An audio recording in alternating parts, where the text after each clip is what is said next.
Good. You're good. Good.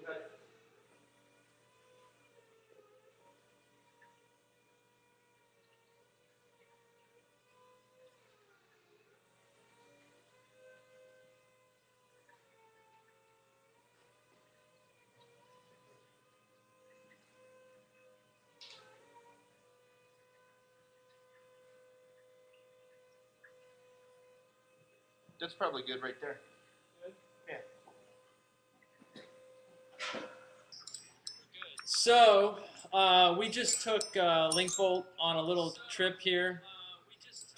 Sean Nickman and myself took Lincvolt on a tour of the bucolic countryside of Crozet, Virginia. The mission here today was to just test that everything still worked after all of the surgery that was performed on her over the last 3 weeks. There was a lot of invasive procedures associated with dropping in a new embedded controller that will not fail.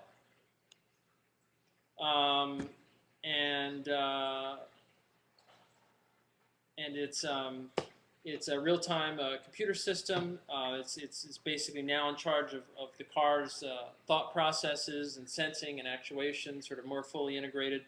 We do have a more robust onboard computer, and so we're testing all of this new software and hardware that was added for robustness, and just put it through a little road test, and it all worked fine. One of the big things that we did was to test this variance of regenerative braking.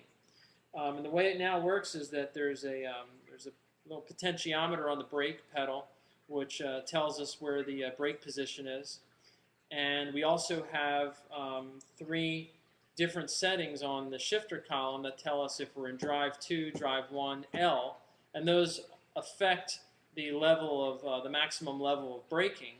And we did some adjustments to these torque tables based on the current RPM. You know, what's the regenerative power pushed back into the motor based on the current braking level, which can be modulated based on now what gear you're in.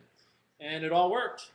We started out actually a little low to the ground, but we figured out with the help of a friend that we could press a button and get the air rides to go a little higher. We got the air rides really high, and the ride was really bouncing all sort of bumpy for a little bit, and then we immediately kind of made another adjustment, and then it was very smooth.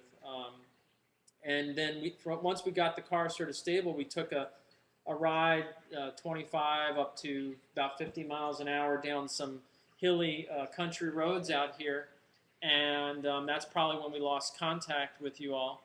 And we ran initially with no regenerative braking whatsoever, which was how it shipped here from California after the tests were performed out there. And I have to admit that felt a little scary because we were relying solely on the mechanical brakes.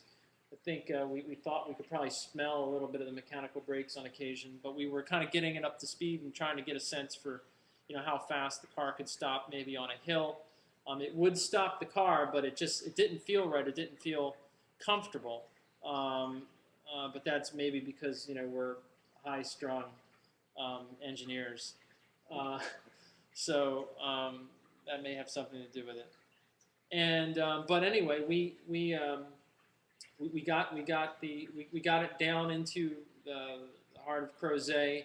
And then we went to this parking lot where we drove around a little bit, and then we adjusted the torquing tables to see now how this shifting and these braking levels would modulate the regenerative braking levels. And we started out low so that D2 doesn't provide as much regenerative braking force, but we would take it around the lot at about 20 miles an hour, hit the brake, and then we would see that it would take us a certain distance to stop, and then we would put it in the low gear, do the same thing, and of course we would stop a lot sooner, and we would see the kilowatts, regenerative kilowatts, push energy back. But we didn't have the maximum regenerative power even at the maximum. We had it at about half of what it could be. So even in the low gear, it was at probably about half of what its maximum regenerative capability could be. And to be honest, driving on these hills, that low gear level felt right and felt safe and felt good. So what we may do, possibly later here tonight, after we grab a bite to eat, or first thing in the morning, is make D2 the equivalent of what L was today, and then have L be something that provides even more regenerative braking power when you're sort of going down a steep hill or in a tricky situation. So I think we verified that the varying the braking level varies the regenerative braking level appropriately and makes the drive a little smoother. We didn't max it out. We also verified that the shifter can be used to modulate these factors, and we think also that the shifter now can be used to modulate the throttle as well, which we think would be pretty cool. But we're going to work on the modulation of the throttle. That has to be done a little bit more carefully, maybe on a rolling dynamometer, and stuff like that, because we don't want to be screwing around with that on especially these country roads. We don't want to kill any cows. There was another thing I wanted to mention. Oh yes, now Sean added another switch. We opened up the gearing system so that we can go through D2, D1, and L.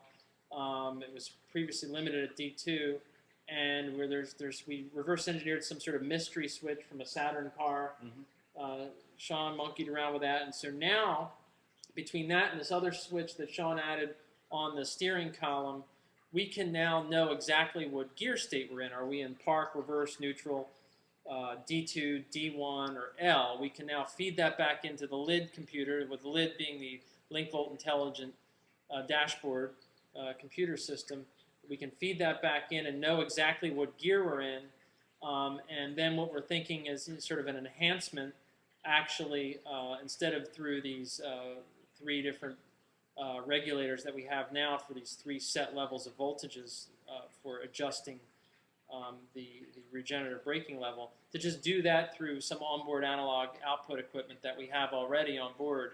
And we could maybe even create these smoother curves and maybe factor in other information like the incline, because we do have an inertial navigation sensor that we can put back in to tell us roll, pitch, yaw, and modulate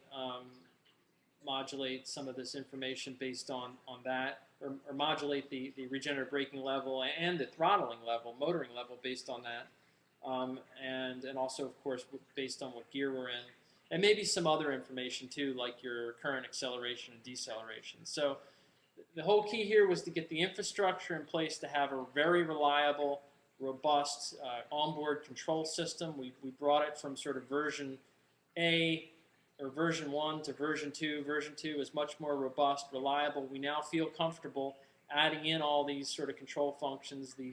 The control computer now also is from key on is controlling the car almost instantly, fairly quickly. It's a real-time operating system. It's deterministic. Nothing can kill it. It's invincible. It's unstoppable. Is how we like to think of it. So that was sort of the testing today. We verified a lot. We were very happy with it, and Sean here has ruggedized a lot of the wiring and the electronics, and everything looks great. And we're just excited that we took our time and got things working. We also have a mechanical safety kill switch, so that we could have pulled that in the event that the key off switch wouldn't work, in addition to this maintenance switch in the back. So we're inadvertently testing all these functions as we go. So that's it. I guess we shall sign off, unless maybe we can take some questions from the audience.